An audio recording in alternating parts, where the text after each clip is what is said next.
आ रहे हैं अब? नहीं आ रहे। सिगरेट पीते थे आप क्या? कभी नहीं पी? अच्छा, मंत्र कोई बोले होंगे? पहले होता था, अभी विशेष नहीं। वही तो है ना। अब देखिए, आप मंत्र बोलते थे, आपका विशुद्धि चक्र पकड़ा है। विशुद्धि चक्र से आपके, अभी आप दिखाऊंगी, मैं आपको बताऊंगी। ये देखिए, ये दो नसें यहाँ से चलती, विशुद्धि चक्र में ही ये विशेषता है, और किसी चक्र में नहीं। ये दोनों नसें यहाँ से चलती हैं, नाड़ियाँ ही हैं दो। इसीलिए जब आप मेरे और हाथ करते तो हाथ से जाता है, हाथ में ही दो नाड़ियाँ, तो ये नाड़ियाँ गायब हो गई। आपको जिस आदमी ने आपका विशुद्धि चक्र अगर पकड़ा होगा तो आपको फील ही नहीं होगा हाथ में। बहुत लोगों की ये हो जाती है गति कि वो बहुत पहुंच जाते हैं, उनको अंदर से सब महसूस भी होता है, शरीर में महसूस होता है, हाथ में महसूस नहीं होता। अंदर महसूस होता है, यहाँ है अभी कुंडलिनी, यहाँ है, सर में है, ये सब महसूस होगा, पर हाथ में होता ही नहीं। मतलब वो गहन शांति जब होती है तब क्या मालूम, कैसे मालूम होगा कुंडलिनी कहाँ पर है? आप जब दूसरों पे हाथ करेंगे ना तो आपको खुद ही अंदर पता चल जाएगा, आपको अपने में भी पता चल जाएगा। अभी वो किस तरह से उसको एस्टैब्लिश करना है वो मैं पहले बता दूँ। उसको कोई बहुत ज़्यादा जाना नहीं होता है, अंदर से ही जाना जाता है। जैसे आपको कैसे मालूम कि ये चीज़ गर्म है कि ठंडी है? बोलिए। ये तो आपके अंदर मालूम ही है, ये आपकी चेतना में है ना। इसी प्रकार कुंडलिनी का ज्ञान भी आपकी चेतना में आ जाता है। आप कहते हैं देखो माँ यहाँ है कुंडलिनी, छोटे छोटे बच्चे जब पार हो जाते हैं तो वो तक बताते हैं माँ यहाँ है, यहाँ है, यहाँ है, महसूस होता है। ऐसे हमारे पास बहुत से लोग हैं तो सर्वसाधारण लोग हैं, सर्वसाधारण लोग में ही सहयोग होने वाला है। ये बहुत ज़्यादा जो रईस लोग हैं, देखा नहीं तुमको, 5 मिनट इधर है पार हुए हैं, उनके माँ को ठीक कर दिया, बाप को ठीक कर दिया, फलाना ठीक कर दिया, 5 मिनट बैठेंगे फिर चले, उनको टाइम नहीं। प्रोग्राम में कभी नहीं आएंगे, पूरा साल नहीं आएंगे। उसके बाद में जब मैं आऊँगी, माँ इधर पकड़ गया, इधर पकड़ गया, इधर पकड़ गया, फलाना हो गया, ठिकाना हो गया, और पूरा साल कभी प्रोग्राम में नहीं आएंगे। ये गड़बड़ हो गया, वो गड़बड़ हो गया। जैसे एक हफ्ते में एक बार अपने लिए टाइम निकाल करके जैसे हम इबादत करते हैं, क्रिश्चियन लोग हैं चर्च में जाएंगे, वो सिद्धि विनायक में जाके घंटों मंगलवार को खड़े रहेंगे, ऐसे ही अपने लिए एक दिन ज़रूर आपको हफ्ते में निकालना चाहिए और उसका पता लगाना चाहिए कहाँ पर क्या है, क्या कौन सी कहाँ प्रोग्राम हो रहा है, वहाँ जाओ जहाँ सब लोग मिल कर के हमें याद करेंगे, वहीं हम आएंगे। अकेला बैठने से नहीं कि मैं घर में बैठ के करूँ, फिर ये तकलीफ हो गई, फिर ये प्रॉब्लम हो गया हमको। जो लोग वहाँ जाते हैं उनको कोई प्रॉब्लम नहीं, सब प्रॉब्लम हल होते। प्रॉब्लम होते हैं इसीलिए तो वहाँ जाने का है, क्योंकि वो जगह प्रॉब्लम सॉल्व करने की है। आपको कोई भी प्रॉब्लम हो, आप वहाँ जा करके वो प्रॉब्लम बोल दो, आपका प्रॉब्लम सॉल्व हो जाएगा। लेकिन आप गए ही नहीं जहाँ पर प्रॉब्लम सॉल्व होता है, तो उसका मैं इलाज कैसे करूँ? समझ लीजिए, इनकम टैक्स में जाकर के इनकम टैक्स का समझ लो प्रॉब्लम सॉल्व होता है, तो आप घर में बैठ के कैसे कर रहे हैं? सो प्रोग्राम में आते ही नहीं लोग। एक दिन क्या मुश्किल है अपने लिए निकालने के लिए? फिर मेरे पास इतनी लंबी लंबी चिट्ठी आती है, ये प्रॉब्लम हो गया, वो प्रॉब्लम हो गया, हमारे पति को ये बीमारी हो गई, हमको ये बीमारी हो गई, ऐसा हो गया, वैसा हो गया। श्रीवास्तव को पूछो, इसका ऐसा ही था, अभी ठीक है जरा। इसलिए प्रोग्राम में जाना चाहिए अपने को। एक दिन वहाँ जाने से आप मेरे पे कोई उपकार नहीं कर रहे हैं, अपने पे जा रहे हैं, अपने लिए कर रहे हैं। अभी कोई परमानेंट जगह हुई नहीं है, लेकिन जहाँ भी होती है, हमको तो एक टेरेस मिला था, उसी पे करते थे। अब वो गवर्नमेंट कह रही कि उसको तोड़ डालने का, चलो भाई दूसरा टेरेस मिल जाएगा, उस पे करेंगे, जहाँ भी मिल जाए। अभी तक जगह नहीं हुई है सहयोग की पक्की, हो जाएगी वो भी। मैंने कल बताया ना कि होती नहीं है, क्योंकि कोई हमको ब्लैक मनी नहीं देने का, पैसे हम देंगे लेकिन ब्लैक मनी नहीं देंगे, इसलिए प्रॉब्लम है। हो जाएगा, लेकिन आप लोग तो वहाँ जाया करो, जहाँ आप जाएंगे वहाँ मेरा चित्त रहेगा। इसमें अहंकार बड़ा नुकसान करता है, सबसे बड़ा अहंकार और आलसीपना। एक तो या तो आलसीपना होगा या अहंकार है। जिसको अहंकार है कि अरे क्या जाने का, उसको यहाँ आने पे मेरे लिए सर दर्द हो जाता है। जब मैं लंदन से आती देखती हूँ सब लोग की हालत खराब। अभी भी सब लोग यही कहते हैं, जो लोग हमेशा जाते हैं, कि माँ पूरा साल ये लोग नहीं आएंगे, और अंत में जैसे तुम पहुँच जाओगे तो ये खराबी है, वो खराबी है, लेके बैठ जाएंगे। घर में ध्यान वान करने से इतना नहीं फायदा होने वाला, जितना सामूहिक है, क्योंकि आज मैं बताऊंगी क्यों सामूहिक ज़्यादा महत्वपूर्ण है। अच्छा, अभी भी मेरा फोटोग्राफ ले लेना यहाँ से। आज आहे का मिळणार आहे फोटो? आहे ना? भरपूर आहे?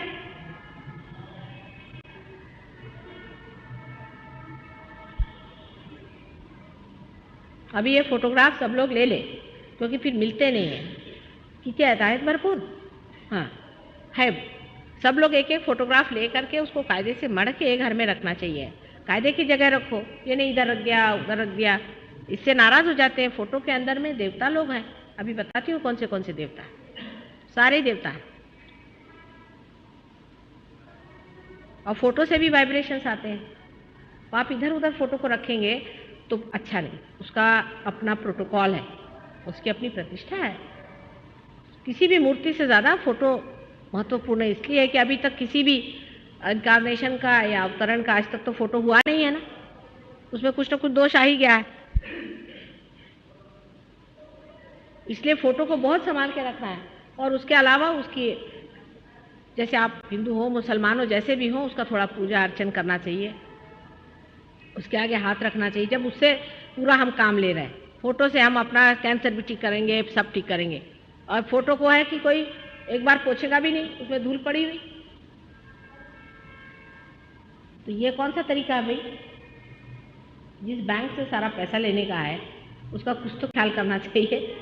नहीं तो छोड़ दो फिर बात को, नहीं करना तो मत करो, लेकिन करना है उसको समझदारी से। आप हिंदुस्तानी आदमी हैं, आपको मालूम है कि हमारे यहाँ किस तरह से हम हर एक चीज़ का व्यवहार करते हैं, कैसे हर एक चीज़ की इज्जत करते हैं, रिस्पेक्ट करते हैं। अगर अंग्रेज हो तो मेरी समझ में भी आवे, और उन पे इतने देवता लोग नाराज़ नहीं होते। मैंने देखा अंग्रेज लोगों पे, उनको कोई तो अक्ल ही नहीं इस चीज़ की। मेरी तरफ पैर भी ऐसा करके बैठे हैं तो भी नहीं नाराज़ होते हैं, मैंने देखा है। देवता लोग खुद सोचते हैं, पर हिंदुस्तानी बैठ जाए तो फटाक से आता है पैर पे। तो इसलिए समझ के फोटो को रख लिया। फोटो के आगे दोनों हाथ रखने से वाइब्रेशन आने लगती है। और ये जो हमारे अंदर जितनी भी बाधाएं हैं, जितनी भी तकलीफ़ें हैं जिसके कारण हमारे वाइब्रेशंस रुकते हैं, ये पंच महातत्व से आते हैं, पंच तत्वों में से आते हैं। पंच तत्व माने आप तो जानते हैं ना, पृथ्वी तत्व है, तेज है, आप है आदि। अच्छा, अभी जो कुछ में आप में बाधा है वो उसी तत्व में विलीन हो जाता है। तो आप अगर पानी का तत्व लें तो बहुत ही महत्वपूर्ण है। पानी का तत्व में थोड़ा नमक डाल दिया, तो जैसे आपने समुद्र को ही अपना लिया है। समुद्र जो है गुरु स्वरूप होता है, और उसको नमस्कार करके और उसमें दोनों पैर डाल के और दोनों हाथ ऐसे करने से आपको आश्चर्य होगा, वो सारा का सारा खींच लेगा। फोटो के सामने एक दीप जलाइए, दीप से आपका प्रकाश है, माने तेज तत्व है। तेज तत्व जो है उसको खींच लेता है। अग्नि से भी होता है, हर एक चीज़ से होता है। इसके अनेक उपाय हम लोगों ने सहयोग में पता निकाले हैं कि किस तरह से इसको, जो कुछ भी हमारे में जड़ता आ गई है, जो इम्बैलेंसेस आ गए हैं, जो संतुलन आ गया है हमारे पंच तत्वों में, उसको किस तरह संतुलन में लाना। जैसे संतुलन आ जाता है वैसे ही हमारी सब बीमारियां दूर हो जाती हैं। बहुत सीधा हिसाब है। आपके यहाँ फोटोग्राफ है, उसको आप रखिए, दोनों हाथ उसके ओर करें। जब तक उसमें से आपको ठंडी हवा नहीं आती कोई संतोष नहीं है आपको। जब आपके अंदर ठंडी हवा आने लग जाए धीरे धीरे, तब सोचना चाहिए कि हाँ भाई अभी मैं ठीक, ऐसा पड़ताला लेना चाहिए। समझ लीजिए आपको वाइब्रेशन नहीं आ रहे हैं, तो देखना चाहिए कि क्यों नहीं आ रहे हैं। अभी आपके हाथ में चमक आएगी, ये उंगली चमक रही है कि ये उंगली चमक रही है कि ये उंगली चमक रही है। इन उंगलियों से आपको पता हो जाएगा, अगर आपने किताब ली हो तो इस पे चक्र होते, उससे पता होगा कौन सा चक्र आपका पकड़ा है। उस देवता का आपको नाम लेना पड़ेगा, और वाइब्रेशंस जो है फिर से लेने से, उसका नाम लेने से आपको आश्चर्य होगा कि वो खुल गया, वो उंगली खुल गई, वो और सारे वाइब्रेशंस आना शुरू हो। इस तरह से इसकी पूरी स्टडी होनी चाहिए, इसको समझ लेना चाहिए पार होने के बाद। लेकिन अगर आप प्रोग्राम ही में नहीं आएंगे तो कैसे होगा? दो चीज़, एक तो आप हमेशा एक दिन रखिए। पार्टी में जाने को टाइम है, दोस्तों के यहाँ जाने को टाइम है, घूमने को टाइम है, सिनेमा को टाइम है, सब चीज़ को टाइम है, अपने लिए एक दिन भी नहीं। फिर माता जी के लिए भी तो सरदर्द होता है, जब आती वहाँ से लौट के तो देखती अरे बाप रे ये बम्बई वाले तो भगवान बचा। पर अभी मैं जाऊँगी राहुरी में, देखो विलेज में सब लोग सवेरे 4 बजे उठ करके रोज नियमित ध्यान करते हैं। और वो लोग रोज शाम को सहयोग सेंटर में मिलते हैं, बोलते हैं कि आप अपन शराब के कुत्ते में तो जाने का नहीं, क्या मजा आता है आपस में। असली दोस्ती तो ये सहयोगियों की होती है, और किसकी दोस्ती होगी? असली दोस्ती होती, जान पे जान लोग दे देते हैं। बड़ा मजा आता है आपस में। जब सभी लोग पार हो गए तो फिर वो बात ही और चलती है, फिर किसी का अच्छा नहीं लगता, लगता है ये क्या छोटे बच्चों जैसे मूर्खों जैसे बातें करते हैं।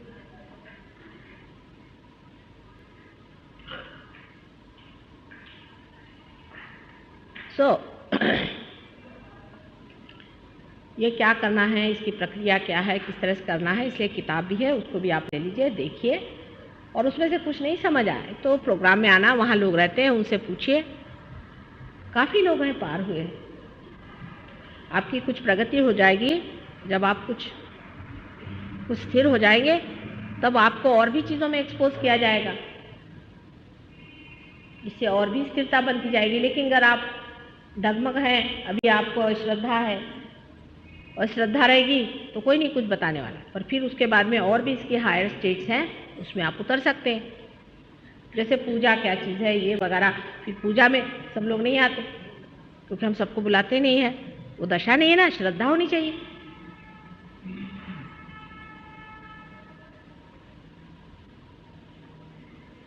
श्रद्धा के बगैर कुछ नहीं होने वाला।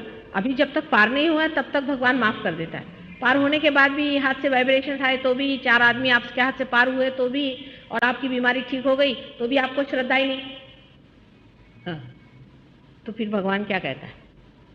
ऐसे अश्रद्धा लोगों को भगवान क्या देगा?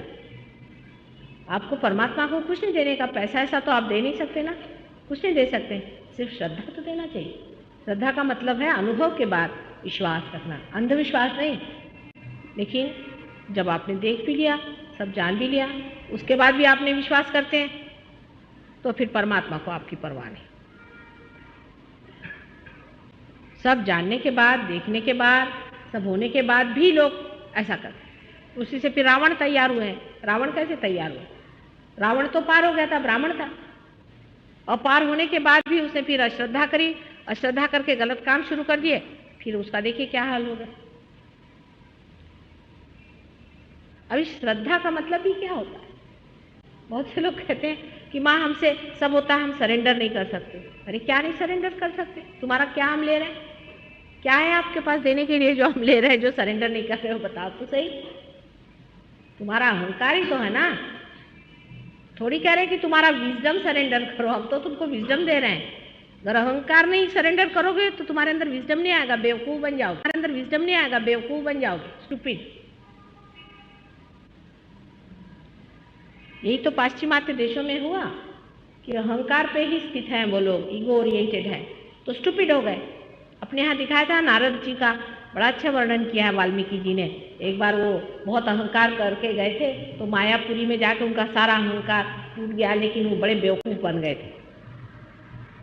जिस आदमी में अहंकार होता है वो बड़ा ही बेवकूफ़ होता है। उस अहंकार को अच्छा ही है कि समर्पित कर दे। अहंकारी मनुष्य महामूर्ख ही होता है, लोग सब हंसते हैं उस पर, उसको नहीं समझ में आता है। ऊपर से भी जो नम्रता बहुत लोग लाद लेते हैं, बिजनेस वाले हुए, सरकारी नौकर हुए, ऊपर से बहुत अच्छे से बात करते हैं, कोई असली नम्रता नहीं। असली नम्रता तो सिर्फ विजडम से आती है, सुबुद्धि से आती है। तो सुबुद्धि का जागरण होने से ही, सुबुद्धि के आशीर्वाद से ही मनुष्य उस जगह स्थित होता है जहाँ वो है। ये तो मैंने बता दिया कि आपके वाइब्रेशंस अगर खो जाएं तो क्या करना चाहिए और किस तरह से रहना चाहिए। अब आप लोग फ़ोटो भी ले लीजिए, और फिर से मैं कहती हूँ कि हर हफ्ते जहाँ भी प्रोग्राम हो वहाँ आना चाहिए। अब हम यहाँ जितने दिन भी हैं, अब बोरीवली में प्रोग्राम है या कहीं भी प्रोग्राम है, जितना बन पड़े वहाँ आइए। ऐसे हम रहते भी यहाँ पास में नीलांबर में है, सवेरे के टाइम वहाँ भी आइए, सीखने की कोशिश करिए, जानिए और देखिए क्या चीज़ है। ये तो है नहीं कि बाज़ार में गए और भाई हमने 5 पैसा दिया, चलो हमको चावल डाल दे। ये नहीं है, दुकानदारी नहीं है। हम सब लोग दुकानदारी के उससे आते हैं, एटीट्यूड से कि हम तो दुकान में आ गए, हमको क्यों नहीं हो रहा? नहीं हो रहा तो नहीं हो रहा, मैं क्या करूं? इसका एटीट्यूड उल्टा है।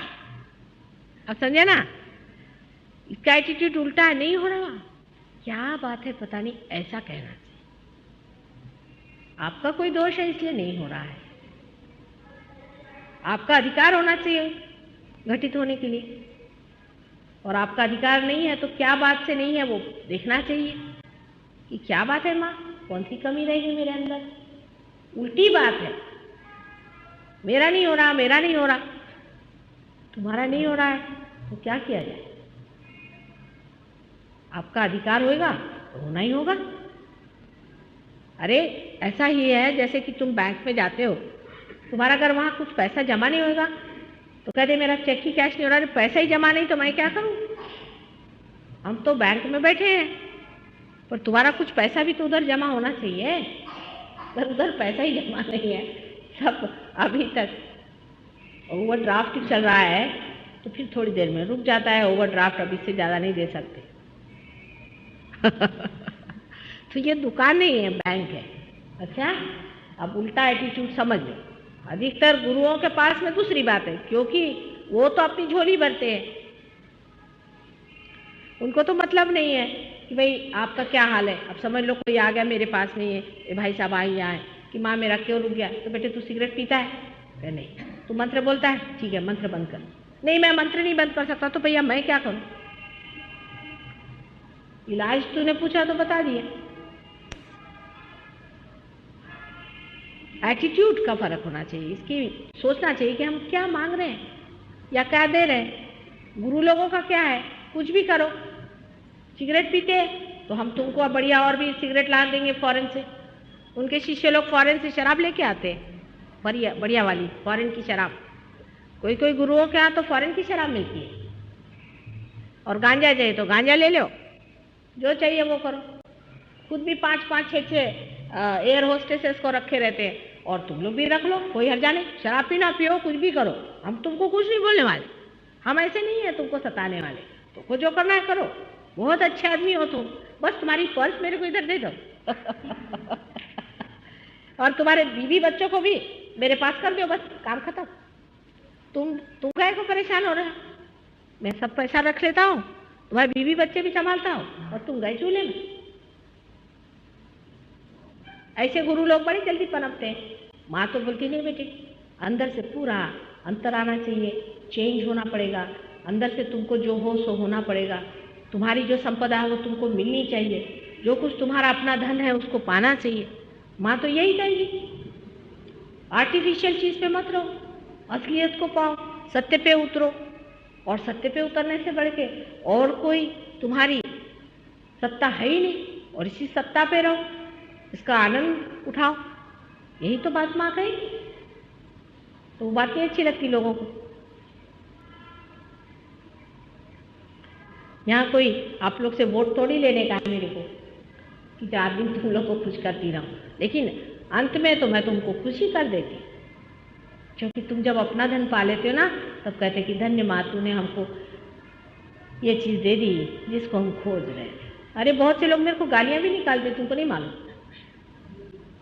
बहुत सताते भी हैं, बहुत से लोग सताते हैं। उनसे बोलो ना ये नहीं करो, हो गया। कलयुग है ना, कलयुग में माँ को कौन मानता है? बहुत से लोग ये भी बोलते माँ बहुत सीधे है, सब लोग आते हैं वो ऐसे ही आपका एडवांटेज उठाते। मैंने कहा उठाने क्या है, कौन सा मेरा एडवांटेज उठाने? ये तो मैं कोरोना में सारा कार्य कर रही हूँ, और कोरोना को तुम जानो और समझो, उससे तुम्हारा लाभ है।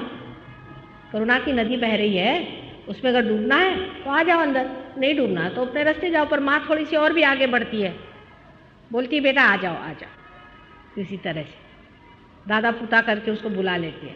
तो लोग को बड़ी जल्दी बुरा लग जाता है ना, बहुत जल्दी फील हो जाता है। कोई बात बोलो एकदम गुस्सा हो जाएंगे। अभी तुम अगर परफेक्ट होते तो मेरे पास आने की जरूरत क्या थी? सीधा हिसाब है, कुछ ना कुछ दोष तो है ना, और उसको समझा के प्यार से ही मैं हटाती।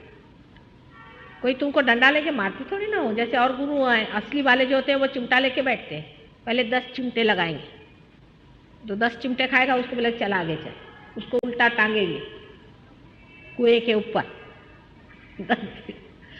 उसके आगे फिर उधर 10 दिन रहा, फिर आगे उसको ले जा करके कहेंगे कि चल यहाँ रात में सो, उधर में 3-4 सांप छोड़ देंगे, ऐसा तो नहीं करती। शहर में, तुम्हारे घर में जैसे हो वैसे ही, गृहस्थी में रहते हुए ही सहयोग होता है। कहीं नहीं कहती हूँ कि जंगल जाके बैठो, कि घर छोड़ो, कि बीवी बच्चे छोड़ो, कुछ नहीं कहती हूँ। जैसे जहाँ हो वहीं पाने का है, तुम्हारे अंदर ही है। कहीं बाहर जाने की ज़रूरत नहीं, कोई संन्यास लेने की ज़रूरत नहीं, कुछ करने की ज़रूरत नहीं। सिर्फ अपने दोषों की तरफ देखना और उनको साफ कर लेना है, अपने को पवित्र बनाना है, और उसकी शक्ति भी मैं तुमको दे देती। थोड़ा कुंडलिनी के बारे में बताती हूँ और उसके बाद में आप लोग थोड़ा सवाल पूछना और उसके बाद पार हो जाओ। ये मेन चीज़ है कि वाइब्रेशन हमेशा चलते रहना चाहिए। अगर वाइब्रेशन नहीं चले तो संतोष नहीं करने का, कोई ना कोई दोष हमारे अंदर आ गया है। कोई कहाँ गया, कोई कहाँ गया, कोई कहाँ चिपक गया, कोई कैसे मिल गया, बारीक सारी चीज़ें पकड़ जाती है आदमी। लेकिन इसका एक इलाज मैंने ज़रूर देखा है कि आदमी का चित्त अपने ऊपर न रहते हुए अगर दूसरे सहयोगियों के प्रति रहे कि मैं इसको कैसे पार करूं, उसको कैसे पार करूं, मैं किस तरह से इनको ये करूं, तो बड़ा आश्चर्य होता है कि उस वक़्त में परमात्मा की शक्ति बड़े ज़ोरों में दौड़ने लगती। ये एक बात ज़रूर है, इसकी यही सीक्रेट है।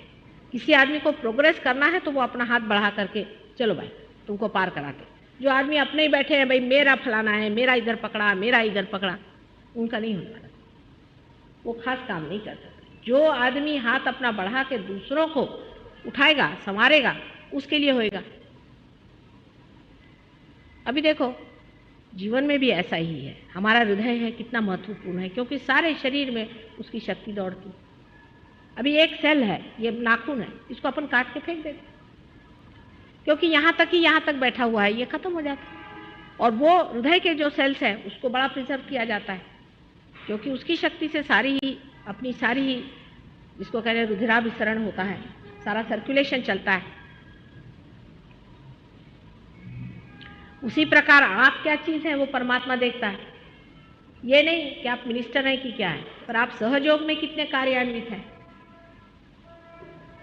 वो क्यों और कैसे, वो आपको जब विशुद्धि चक्र बताऊंगी तब समझ में आएगा। अब मैं ज़रा शॉर्ट में सब बता रही हूँ, क्योंकि ज़्यादा बताने में क्या है, कितने चक्र हैं आप जानते हैं, इसका कोई बहुत जल्दी नहीं हो सकता काम। आता कुणी इकडे या म्हणजे जरा दाखवायला वगैरह। तो कल तो पहले चक्र पे ही बताया, क्योंकि बड़ा महत्वपूर्ण चक्र है इसलिए मैंने बताया, जो कि मूलाधार चक्र है। इसको मूलाधार चक्र कहना चाहिए।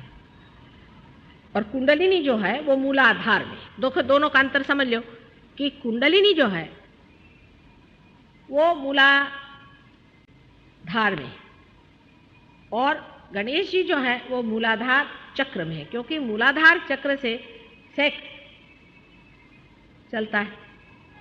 इसका मतलब सेक्स का और कुंडलिनी का संबंध नहीं बनता। कुंडलिनी जो उठती है वो सेक्स के पॉइंट से ऊपर उठती है, ये पॉइंट समझ गए। तो वो नीचे में है ना, मूलाधार चक्र जो है वो नीचे में है, कुंडलिनी ऊपर है। तो गणेश जी को जब खबर आती है कि हाँ आ गई माँ, वो पहचानता है ना मेरे को, तो वैसे ही वो अपने कुंडलिनी को बता देता है कि भाई हाँ वो आ गए, एकदम खड़ी हो जाती कुंडलिनी। अब गणेश जी का एक कार्य सेक्स में थोड़ा सा पार्ट है उसका, लेकिन जब तुम लोग मेरे सामने हाथ करके बैठते हो तो छोटे बच्चे हो जाते हो, फिर वो सवाल ही नहीं उठने वाला, हो ही नहीं सकता, क्योंकि गणेश जी का चित्त तो इधर जाता है कि कुंडलिनी को इन्फॉर्म करने का है।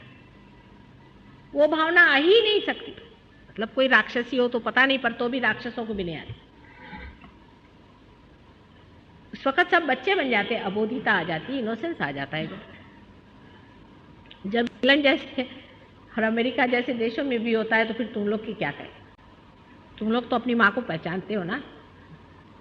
तो पहला चक्र है मूलाधार चक्र, और उसके ऊपर उसको मूलाधार कहते हैं, उसको कोई कोई कुल कुंडा भी कहते हैं। कुल कुंड, कुला आप जानते हैं ना, अपना कुल क्या है, उसका कुंड, आपके कुल का कुंड वो होता है। माने कुल माने आपने अभी तक जितने भी जन्म लिए, अनेक अनेक जन्म लिए, वो सारे उस कुंड में स्थित होते हैं जो कुंडलिनी यहाँ बैठी।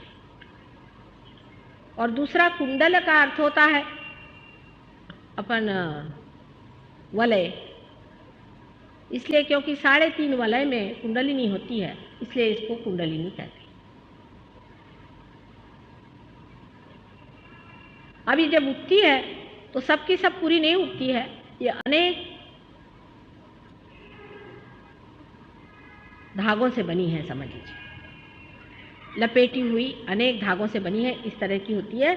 और उसके कुछ कुछ धागे उठते हैं, और जब वो उठते हैं तो धीरे धीरे खुलते खुलते खुलते खुलते वो कुंडलिनी ये सब चक्रों को छेदती हुई 6 ही चक्रों को छेदती है। 7वां चक्र नीचे में मूलाधार चक्र है। 6 चक्र 6 भेदन बोलते हैं, 7 चक्र का भेदन कहीं नहीं संस्कृत में लिखा हो, तो उसका मतलब यह है कि मूलाधार चक्र नीचे में है। 6 चक्र को भेदती हुई ऊपर जाती।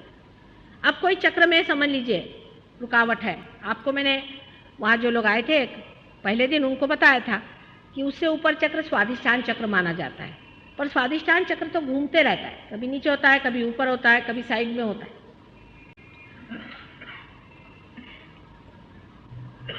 अभी ये जो स्वाधिष्ठान चक्र है, इसमें कुंडलिनी जब घुसती है, अगर स्वाधिष्ठान चक्र में खराबी हो, माने आपका फिजिकल साइड में तो आप सोचिए लीवर बाय लीजिए,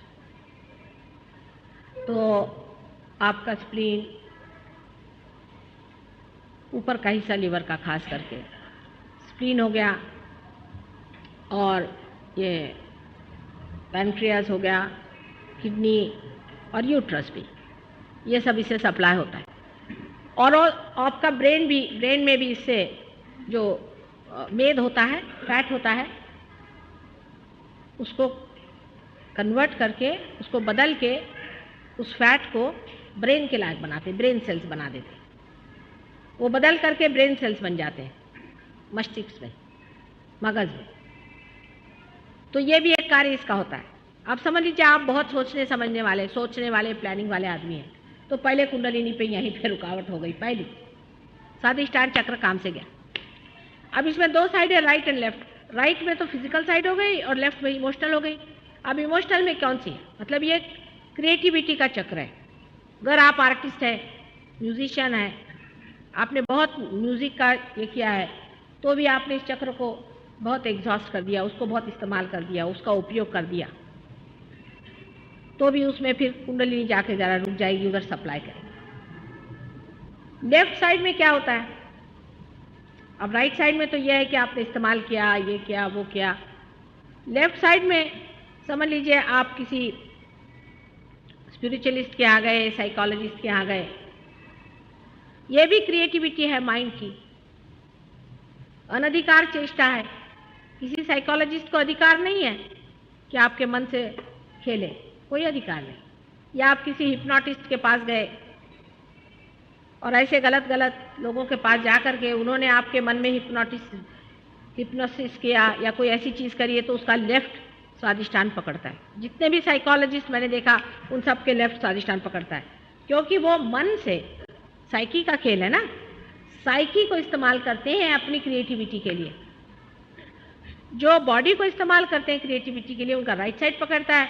जो अपने मन को या इमोशंस को या भावना को इस्तेमाल करते हैं, उनका लेफ्ट साइड पकड़ता है। एक जनरल बात बता रही हूँ, बारीक बारीक तुम्हारे समझ में आ जाएगा। अभी ऊपर आए नाभि चक्र में, नाभि के चारों तरफ में ये आपका, जिसको भवसागर में कहते हैं, ये बना हुआ है पेट, धर्म पेट में होता है। माने आप इंसान हैं, ये आपका धर्म है। जानवर है, उसके दुम होती है। इंसान है, उसके कुछ गुण होते हैं, उसका सस्टेनेंस माने उसकी धारणा शक्ति इस पे धारित है। आप मनुष्य हैं कि राक्षस हैं, कि मनुष्य के रूप में आप जानवर हैं कि भूत हैं। आप दिखने को तो मनुष्य ही दिखा दे रहे हैं, लेकिन होंगे क्या भूत ही हो। तो उसकी धारणा शक्ति होती है वो 10 होनी चाहिए। इसकी अगर 10 धारणा शक्ति नहीं होगी तो वो मनुष्य से च्युत हो जाता है। माने जैसे पागल खाने के लोग होते हैं, भूत जैसे चलते हैं, दिखने को तो मनुष्य दिखते हैं, पर आप गए तो आपकी खोपड़ी पकड़ लेंगे। आपके समझ में नहीं आया कि भाई क्या बात हुई, हम आए और हमको पकड़ के लिया इससे। शराबी आदमी भी अपने धर्म से च्युत होता है। कोई आदमी शराबी इधर से आए तो उधर से भागो, उससे आर्ग्यूमेंट क्या करोगे। एक साहब मजाक बताते हैं कि एक मिनिस्टर साहब के यहाँ कोई गए बेचारे देहाती लोग, तो देखा एक आदमी बहुत ही ज़्यादा शान मार रहा है वहाँ पे, खूब सब पे रोब झाड़ रहा है। तो उन्होंने पूछा साहब क्या बात है, आपकी तबीयत ठीक है? कहले तुम जानते नहीं मैं पिए हूँ? कहा नहीं पता था साहब, माफ़ करिए, कल आइए हम लोग। उनको क्या पता कि पिए का मतलब क्या था, उन्होंने सोचा कि ये पिए हुए है इसलिए ऐसा कर रहा है। तो पिया हुआ आदमी का मतलब क्या होता है, धर्म से च्युत हो जाता है। जब पीता है तो उसकी चेतना कुछ ना कुछ तो खराब हो ही जाती। बोलते हैं कि क्या हर जाए एक पी लो। पहले लंदन में लोग एक ही पीते थे, आपको मालूम है, हम लोग इंग्लिश लोगों को कहते थे कि इंग्लिश आदमी का क्या है कि इतना सा पीता है। अभी जाके वहां देखो, बड़े बड़े रास्ते पे पड़े रहते हैं वहां पर। वो शुरुआत होती है 1 से, फिर बच्चे 10 से करते हैं, फिर उनके बच्चे 100 में जाते हैं। तो जो चीज अपने को करने की नहीं, जिस गली में जाने का नहीं, उसको क्यों करने की। तो धर्म से च्युत होने का मतलब ये होता है कि आपके अंदर जो मानव धर्म है, जो मानवता को आपके धारणा करता है, सस्टेन करता है, उसको आप डिस्टर्ब कर रहे हैं।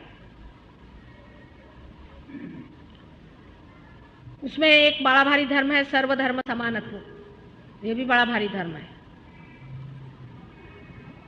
जैसे कोई बड़े फैनेटिक्स होते हैं, उनकी नाभि पकड़ जाती। फैनेटिसिज्म जिसको बोलते हैं ना, जो हम हिंदू साहब, एक हम आए हम मुसलमान, एक फलाने आए वो हम फलाने। गए आप काम से, पेट का कैंसर होगा ऐसे लोग को, सच्ची बात बता दे, बुरा नहीं मान। आप हिंदू कहाँ से हो गए? आप अगर वहां अफ्रीका में पैदा होते तो आप भी वैसे ही घुमा करते जैसे वहां लोग घूमते हैं। और कहीं जंगलों में पैदा होते तो पेड़ पे रहते रहते। अभी इधर पैदा हुए हो तो बड़े हो गए हिंदू के। और हिंदू को तो पहली बात है सर्वधर्म समानत्व, तो उनके जीवन में ही पहले आना चाहिए, क्योंकि उनको तो पता है कि सबके अंदर एक ही आत्मा का वास है। जब सबके अंदर एक ही आत्मा का वास है तो कौन हो गए आप हिंदू और कौन हो गया मुसलमान? सबसे बड़े के फैनेटिक क्रिश्चियन लोग होते हैं, बाप रे बाप, आश्चर्य होगा। वो तो इधर से उधर टस से मत नहीं होंगे, और उनका नाभि चक्र बड़ा जोर का पकड़ता है। दूसरे होते हैं जैनी, वो भी बाबा नाभि चक्र बड़ा पकड़ते हैं। आप में कोई जैनी तो बुरा नहीं मानना, बाकी दूसरों का दूसरा चक्र पकड़ता है, पर नाभि चक्र जैनियों का बहुत पकड़ता है। ये नहीं खाने का, वो नहीं खाने का, लहसुन नहीं खाने का, कांदा नहीं खाने का, फलाना नहीं करने का, ठिकाना नहीं करने का, रात दिन यही चिंता।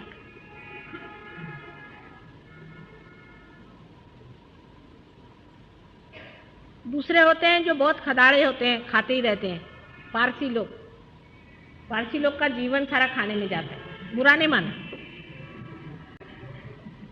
उनको ये सब चलता है। उनसे भी बढ़ के होते हैं तो जापानी लोग, वो हर तरह की चीज खाते। खाना कमती करो कहो तो फिर भूखे मरेंगे। कोई पारसी को मैंने बोली कि भाई खाना कम करो तो एकदम भूखे मरने लगे। जैनी को मैं बोली कि इतना मत करो, ऐसा नहीं करो, तो उसने गैया का गोश्त खा, फलाने का गोश्त खा, सारे दुनिया का गोश्त खा ले। मैंने कहा बाबा ऐसा थोड़ी मैंने बोली थी, मतलब बीच में आओ। हर समय खाने की बात सोचना ही ठीक नहीं बात है। अभी क्या खाएंगे, सवेरे क्या खाएंगे, शाम को क्या खाएंगे, ये हमारे कायस्थ लोग तो पक्के, हमारे श्रीवास्तव कायस्थ तो इतने खाने के होते हैं कि बस उनको खाना ही खाना, सुबह शाम तक उनकी औरत लोग इसी में लगे रहते। बड़े खदेड़ू लोग होते, बहुत मुश्किल काम है कायस्थ के घर में रहना, बहुत ही खाने का होता है। ये इतनी अच्छा उसमें ये क्यों है ना बात, औरत की जिंदगी इसी में चलती है। वो तो पारसी से भी बढ़ के होते हैं श्रीवास्तव लोग, तो खूप कम थी नहीं होते। फिर हमारे महाराष्ट्रीयन लोग, त्यांना फार पाहिजे चमचमीत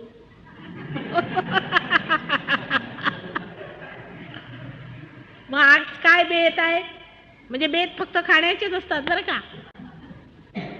मतलब किसी ने कहा कि आज क्या इरादा है, तो मतलब ये नहीं और कोई इरादा, वो खाने का मतलब है। बेत और इरादा ये दोनों चीज एक ही है, और उसका मतलब खाना। आप सोचिए क्यों बोलेगा आज का बेत है, तो वो बोलेंगे कि आज खाने को ये बना रहे हैं, फलाना ठिकाना।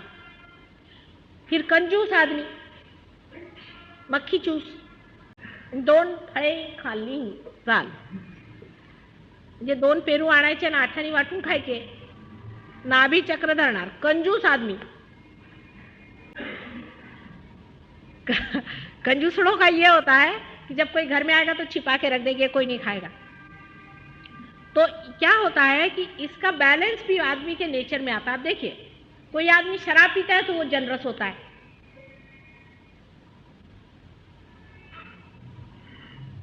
ऐसा इसका बैलेंस थोड़ा थोड़ा आता है। जैसे कि कोई शराबी आदमी होगा तो वो जरूर, कोई आदमी खदाड़ू होगा खाने वाला तो 4 आदमी को खिला के खाएगा। पर एक कंजूस का तो कोई इलाज ही नहीं है। इसका इलाज बहुत मुश्किल है कंजूस का। कंजूस आदमी को बोलना भी मुश्किल कि तुम कंजूस हो, तो अपनी कंजूसियत छोड़ो। वो छूटता भी नहीं, बोलने से भी नहीं छूटता है। इसलिए बोलते हैं ना मक्खी चूस होते करके, मतलब बहुत ही वो चीज होती है। फिर उनका पेट छूटने लगता है आगे की तरफ में। कंजूसों का बहुत बुरा हाल होता है। लेकिन मतलब ये कि अब आप नहीं कभी सोचते कि कंजूसपना करने से कुंडलिनी नहीं जागृत होती। सोचो, अगर आप कंजूस हैं तो कुंडलिनी नहीं जगने वाली।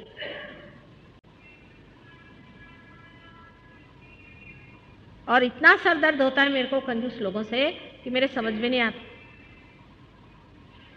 कंजूसरी पना करना कोई जरूरत है ही नहीं इसकी। आप एक हाथ से दो, 10 हाथ से मिलेगा तुमको। दानी होना चाहिए आदमी को। जो आदमी खाता पीता रहता है कम से कम दानी होता है। पर जो खाता ही नहीं, घी की बोतल रख ली, उसको सूंघता ही है सिर्फ। ऐसे भी होते हैं अपने देश में कंजूस लोग। वो क्या दूसरे को देगा? उसके घर में तो जी निकलता आदमी का, बाबा कब भागते इसके घर से पानी पी लो तो इसको आफत आ जाएगी। एक गिलास पानी देने को उसका जी खराब था। क्या हो आए ना सो।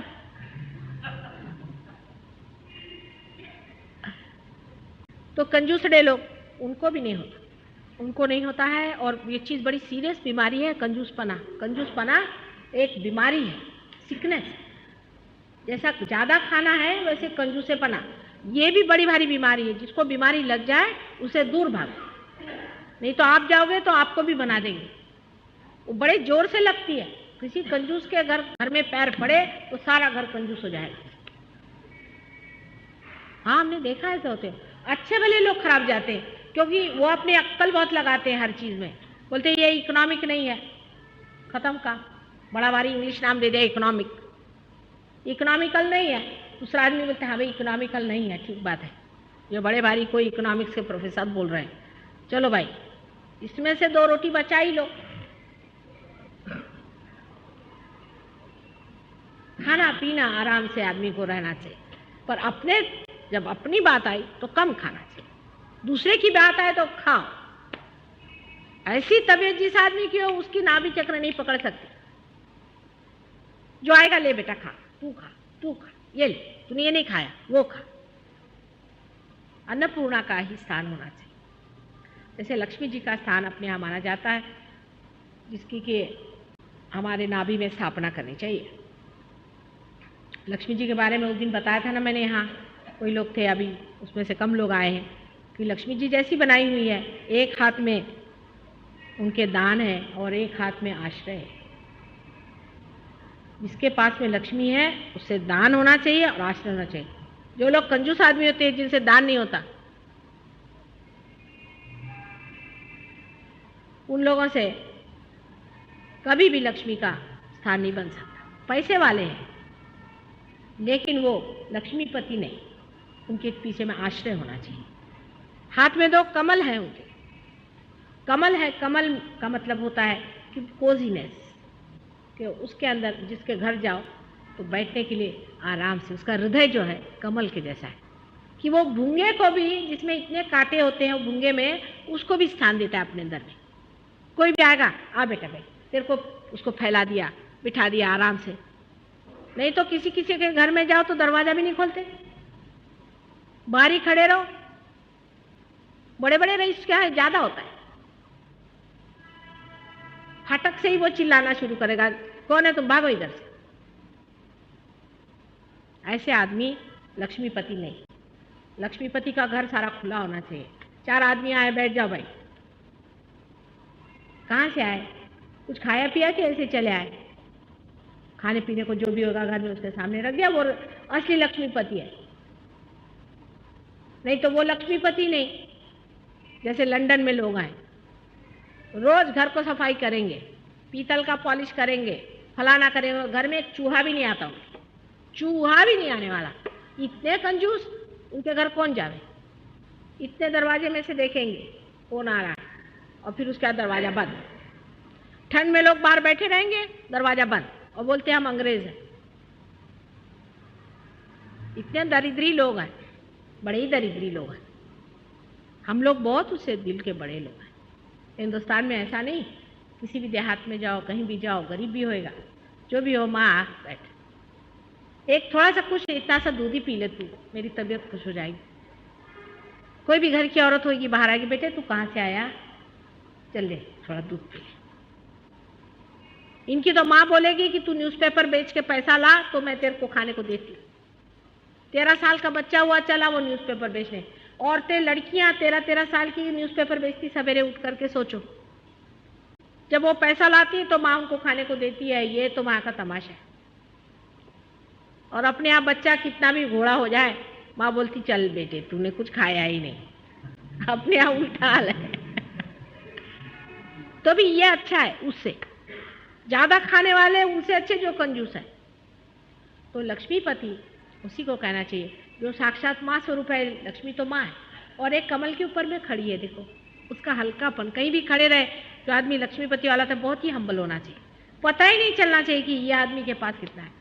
अभी भी अपने बम्बई शहर में मैं आपको बता सकती हूँ, मैंने बहुत से ऐसे लोग भी देखे हैं पुराने ज़माने के, लाखोंपति हैं पर एकदम सादगी से रहते हैं। लाखोंपति हैं, उनकी औरतें भी बहुत सादे कपड़े पहनती हैं।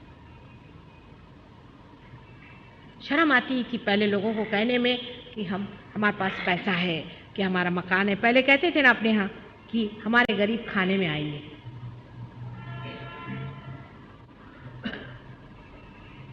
इस तरह की लक्ष्मी होने से ही हमारा नाभि चक्र ठीक होता है।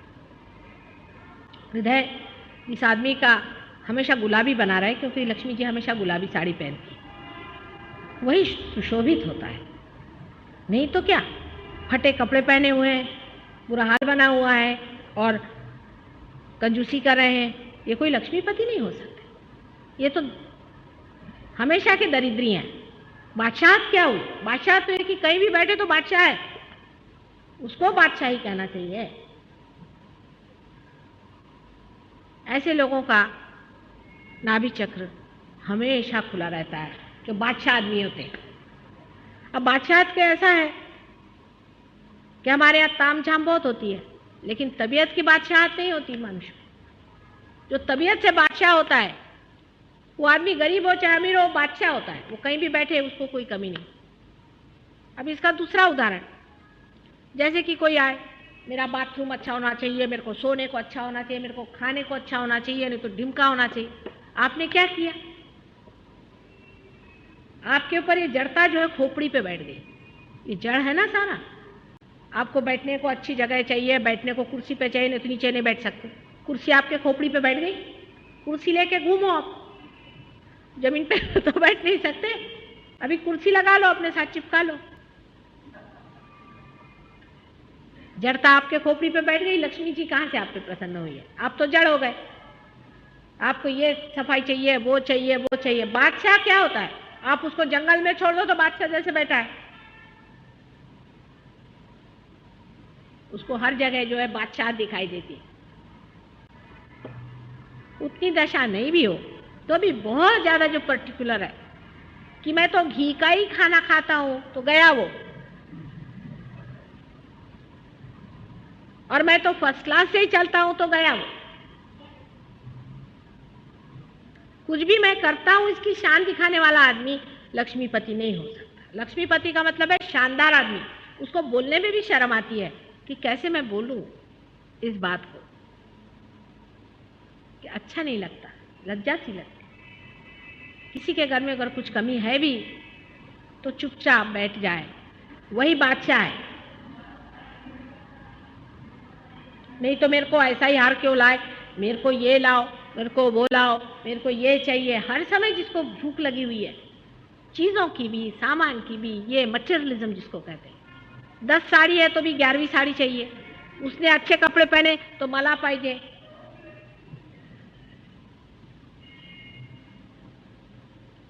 जरा सा एक फटा कपड़ा रहे तो शर्म लगे उसकी, बड़ा अच्छा कपड़ा पहनने को चाहिए, बड़ा अच्छे सजने को चाहिए, ये चाहिए। सजना चीज दूसरी है, राजना चीज दूसरी है। और इस तरह भिखारी जैसे कपड़े चाहिए, नहीं तो फलाना चाहिए, माने ये कि मटेरियलिज्म जिसको कहते हैं, जड़वाद जिसको कहते हैं, इससे कभी भी लक्ष्मी जी आप पे प्रसन्न नहीं होती। मनुष्य को जड़ता में जो फंसा हुआ है वो लक्ष्मी प्रसन्न नहीं है। ठीक है, साधारण आप अच्छे से कपड़े पहने हैं, जब राजघराने में रहना तो सीता जी राजघराने में भी रही, और जब जंगल में जाना तो नंगे पैर भी घूमती रही। कहीं भी वो रोई है क्या इस बात को लेके कि भाई मैं नंगे पैर चल रही हूँ, मैं राजा की रानी थी? बहुत से लोग ऐसी बातें करते हैं कि हम जब पाकिस्तान में थे तो हमारे पास इतना पैसा था, अभी इधर आए तो हम ऐसे हो गए। तुम वैसे ही थे, कुछ फर्क नहीं हुआ है तुम्हारे अंदर में। जिस तरह की तुम बात कर रहे हो तो कोई उसमें संस्कृति भी नहीं है। अपने पैसों के बारे में बोस्ट करना, उसके बारे में बताना या सोचना, या मेरे को आज ये लेने का है, कल वो लेने का है, उसके लिए पैसा इकट्ठा करना। लोगों को यह है अभी कल कोई चीज खरीदना है तो आज से पैसा इकट्ठा करना शुरू करो। सारा समय पैसे में लपेटना अपने को हर समय, ये सब जड़ता की निशानी है। और आपका नाभि चक्र पकड़ता है। बोलो कितने चीज से नाभि चक्र पकड़ता है? ठीक है, कोई मिल गया तो ठीक है, नहीं मिला तो ठीक है, उससे कोई आप गरीब नहीं होते। गरीब होते हैं अपने तबीयत से।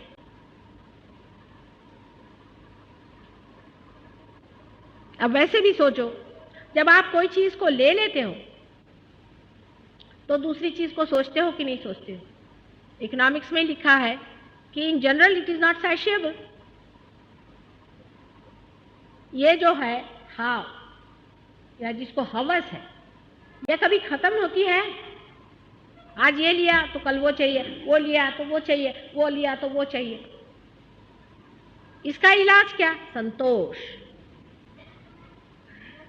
बीच में संतोष में बैठे। संतोष इलाज है नाभि का। नाभि का इलाज है संतोष और समाधान। जैसे ही संतोष समाधान आ जाता है तो ये जो भवसागर की लहरें ये सीधे चलने लग जाती है। और ये भवसागर सारा धर्म है।